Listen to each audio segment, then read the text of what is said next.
Fernando Pollack dice, nuestro propio cuerpo nos va a salvar. Y Fernando, en términos de expectativas, ¿vos sos optimista o pesimista sobre lo que está pasando en Argentina hoy? ¿Cuál era, perdón, el último número, Luciana Vázquez? 50, perdón, te lo tiré así, sí, no, 54... sí, no quiero decir. 53. 74 74 hoy. 74. 53 muertos. Y 53 muertos. 53 muertos. ¿Sos optimista, Fernando? Bueno, creo que es imposible ser optimista en este contexto en ningún lugar del mundo. Yo diría que la Argentina en la primera fase de esta pandemia está actuando o está viendo un ritmo de problemas más controlado que otros países. Creo que México tiene como 150 muertos, ni hablar de los demás países. El desafío es el día que salgamos de la cuarentena, salir pausadamente y salir con un plan muy concreto para tratar de mantener lo más posible esta situación, ¿no? Que sea que las víctimas fatales sean muy pocas comparado con lo que está ocurriendo en otros lugares del mundo. El gobierno está sugiriendo que se va a salir de la cuarentena, no totalmente, a partir del 13 de abril. Desde el punto de vista sanitario, ¿sería viable esto? La pregunta, Luis, no es cuándo salir de la cuarentena, sino cómo salir de la cuarentena. Y la respuesta, en términos generales, es bastante sencilla. Hay que salir de la cuarentena con un plan que hay que sostener hasta fin de año y modificar a medida que va pasando el tiempo de acuerdo a cómo está la situación en la Argentina. ¿Y qué quiero decir con esto? Que hay que estar buscando a todas las personas que son potencialmente contagiosas y mandarlas a descansar a su casa hasta tanto dejen de ser contagiosas, así como sus convivientes. Y hay que tener una política muy concreta de fronteras para tener un plan para los argentinos que están en el exterior, pero sobre todo para prevenir una entrada masiva de gente y mucho más de turistas, ¿no? Todo de golpe, que sería imposible de controlar para cualquier país en este momento. Lo que pasó el ya llamado Viernes Negro, ¿es imposible de calcular en su impacto sobre los contagios? Sí, es imposible, es imposible. Puede ser que sea menor, puede ser que no, vamos a saberlo en alrededor de 15 días. Lo cierto es que la ventaja quizás que tenemos es que un enorme número de casos en la Argentina todavía siguen siendo los últimos casos importados de la gente que vino de afuera o de contactos con gente que venía de afuera. Por lo tanto, en algunas regiones más vulnerables del país no hay tantas de esas personas en la fila del banco y eso por ahí mengúa un poquito el impacto que veamos dentro de 15 días, pero solo lo vamos a saber entonces. ¿Barbijo sí o barbijo no? ¿Cuándo, cómo y en qué circunstancias? Mucho más barbijo del que creíamos al principio. ¿Por qué? Probablemente porque hay una cuestión bastante importante que es que hay que considerar, ¿no?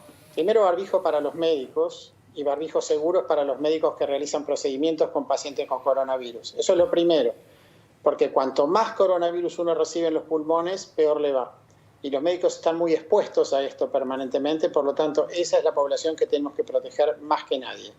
Y en cuanto a la población general, hay algunos modelos que se han visto últimamente que muestran que además de la distancia interpersonal y de tener un plan de cuarentena para las personas contagiosas, una clave del éxito de la contención es ir sobre los núcleos de transmisión. ¿Qué quiero decir con esto?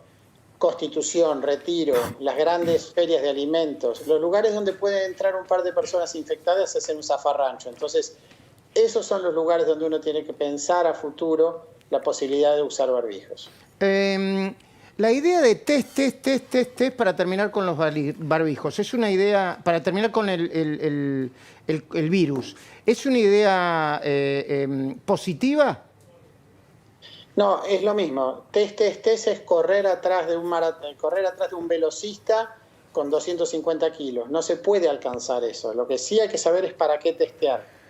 Testear para identificar las personas que contagian y testear para identificar las personas que puedan enfermar a otros dentro del hospital. Es decir, fuera del hospital, los que tienen una serie de criterios que están muy bien establecidos por los ministerios de salud, tanto de ciudad como de las provincias, como de gobierno. Tiene que haber un plan unificado, único para el país. Estados Unidos tiene 20 planes y así le está yendo, porque uno cruza la frontera entre Virginia y Maryland y parece que hubiera cambiado de país en política sanitaria hoy. Tenemos que tener un plan uniforme, central, que baje hasta los municipios a descentralizarse y tenemos que testear a las personas que presentan síntomas para evitar que transmitan la enfermedad. Los asintomáticos es otra cuestión y es un poco más complicada. No se puede correr a 45 millones de personas testeándolas todos los días. Eso es imposible. Esto es una sábana corta y hay que usarla inteligentemente. Fernando Pollack, agradecido. Perdón, ¿alguien quiere hacer una pregunta? Por yo. favor, ¿querés hacer una pregunta? Sí. Guadalupe, adelante, por favor. Fernando, ¿qué pasa con gente que ha muerto y que ha sido catalogada como una insuficiencia respiratoria atípica y el gobierno prohíbe hacer autopsias? ¿Qué pasa con esa gente? No se sabe si tuvieron coronavirus o no. Sí, el gobierno no es que prohíbe hacer autopsias por una decisión personal del gobierno. Hay una recomendación de la Organización Mundial de la Salud, a la que hizo eco la Organización Panamericana de la Salud, de limitar el uso de autopsias, lo cual tiene un problema, porque al no poder conocer qué pasa en los pulmones de las personas que mueren, nos cuesta entender qué tenemos que hacer para tratar a los que viven, pero esto no es prerrogativa del gobierno argentino, esto es medio como una política global. Nosotros trabajamos mucho en autopsias durante más de 20 años ya, y es muy difícil. Hemos encontrado un par de autopsias en el Reino Unido. En general no se están haciendo autopsias a lo largo del mundo, ¿no? Hay algunas en Italia también. Fernando Pollack, muy agradecido. Siempre es bueno y tranquilizador escuchar tu voz. Te vamos a volver a llamar en cualquier otro momento. Sé que tenés mucho trabajo, pero muy agradecido, ¿sí? No, gracias a ustedes, ¿eh? Muy bien, Guadalupe, prepárame por favor tu informe. Los reactivos se compraron tarde. Federico,